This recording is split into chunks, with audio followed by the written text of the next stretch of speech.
Hey there, fellow tech enthusiasts. Today we have an exciting topic lined up for you. How to screen record using Clipchamp on the brand new Windows 11.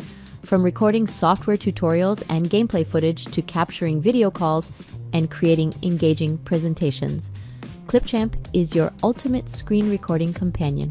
We'll take you through the step-by-step process of using Clipchamp on Windows 11 so you can start recording, editing, and sharing your screen in no time. Before we begin, we would appreciate it if you hit that like button. To screen record the desktop or an app on Windows 11 using Clipchamp, use these steps. Open Start on Windows 11. Search for Clipchamp and click the top result to open the app. Make sure you are signed into your Microsoft account. Click the Create a New Video button. Click on Record and Create from the left pane. Click the Screen option.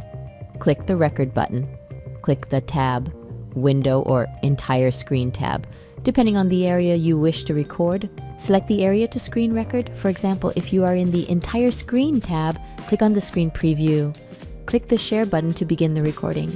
And that's a wrap for today's tutorial on screen recording with Clipchamp on Windows 11. We hope you found this video helpful and insightful. If you enjoyed it and want to see more content like this, make sure to hit that subscribe button and turn on the notification bell so you never miss an update from our channel.